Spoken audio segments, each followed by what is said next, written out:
Hello friends, welcome to part 2 of CBSE 3 language formula video series R1, R2 and R3।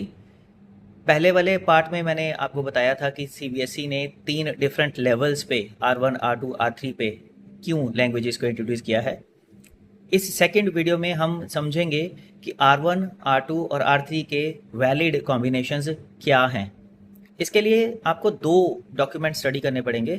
पहला document है CBSE का secondary curriculum document, जिसको CBSE ने अपने academic website पर academic circular number 14 में issue किया था। अवेलेबल है सीबीएसई की वेबसाइट पर, आप देख सकते हैं उसको। उसमें सीबीएसई ने जो वैलिड कॉम्बिनेशंस समझाए हैं, वहाँ पे कोई भी बार नहीं लगाई है।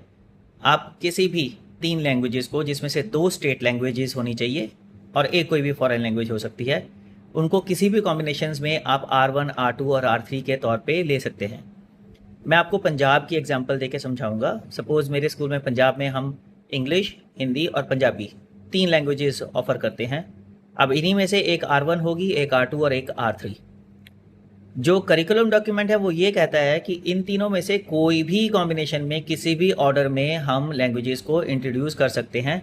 चाहे तो हम इंग्लिश को R1, हिंदी को R2, पंजाबी को R3, या English R1, Punjabi R2, Hindi R3, या फिर Hindi R1, English R2, Punjabi R3, या फिर Punjabi R1, English R2, Hindi R3। कोई भी कॉम्बिनेशन में हम लैंग्वेजेस को इंट्रोड्यूस कर सकते हैं। ये हमें डिसाइड करना है कि बच्चों की प्रोफिशिएंसी किस लैंग्वेज में ज़्यादा है। जिस लैंग्वेज में प्रोफिशिएंसी ज़्यादा है उसे R1 पे रख सकते हैं, और जहाँ प्रोफिशिएंसी थोड़ी थोड़ी कम है उन्हें R2 और R3 पे रख सकते हैं। मेन जो एम था वो प्रोफिशिएंसी बेस्ड था। मगर इसके बाद सीबीएसई ने अपना एक और सर्कुलर इशू किया, जिसको उन्होंने रिस्पॉन्सेज के टर्म में नाम दिया। आई थिंक 9 अप्रैल को ये सर्कुलर इशू हुआ था। उसमें उन्होंने अपनी इनेबिलिटी जताई यही वाले कॉम्बिनेशंस जो किसी भी ऑर्डर में हैं उन्हें फ़िलहाल इंट्रोड्यूस करने के लिए।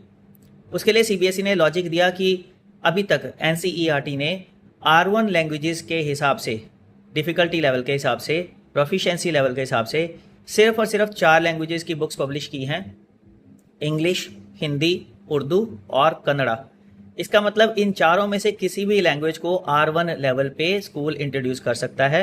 मगर क्योंकि जो बाकी की 19 लैंग्वेजेस हैं, जिसमें हमारी पंजाबी भी आती है, उनकी बुक्स अभी एनसीईआरटी ने पब्लिश नहीं की हैं, तो उस लैंग्वेज को इन 19 में से, यानी कि इन 4 के अलावा किसी भी नेटिव लैंग्वेज को R1 लेवल पे हम फ़िलहाल इंट्रोड्यूस नहीं कर सकते, because of books not available.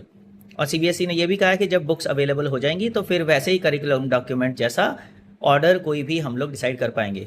सो फिलहाल के लिए अगर स्कूल्स ऑप्ट करना चाहते हैं R1 लेवल पे, उनके पास 4 में से कोई एक लैंग्वेज को ऑप्ट करने की ऑप्शन है। चाहे तो वो इंग्लिश को R1 रख सकते हैं, चाहे हिंदी को R1 रख सकते हैं, चाहे उर्दू को R1 रख सकते हैं, या फिर कन्नड़ा को R1 रख सकते हैं। R2 पे कोई भी लैंग्वेज हो सकती है और R3 पे भी कोई भी लैंग्वेज हो सकती है, आउट ऑफ द वंस जो सीबीएसई ने मेंशन की हैं अपने सर्कुलर में।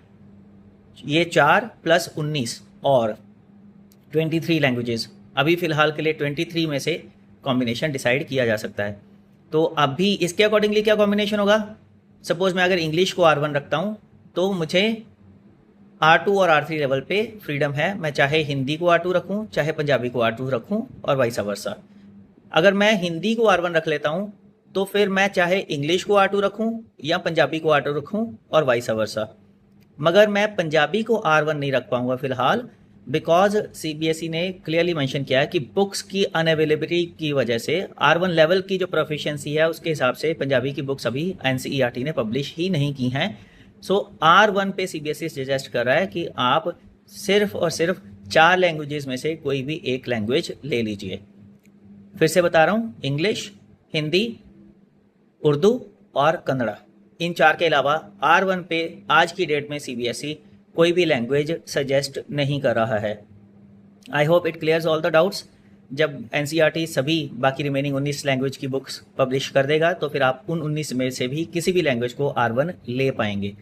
अगर इस वीडियो से आपके कुछ डाउट्स क्लियर हुए हैं तो वीडियो को लाइक ज़रूर कर दीजिएगा, चैनल को सब्सक्राइब कर लीजिएगा और इस वीडियो को अपने सभी फ्रेंड्स के साथ शेयर कर दीजिएगा ताकि उनका भी डाउट क्लियर हो।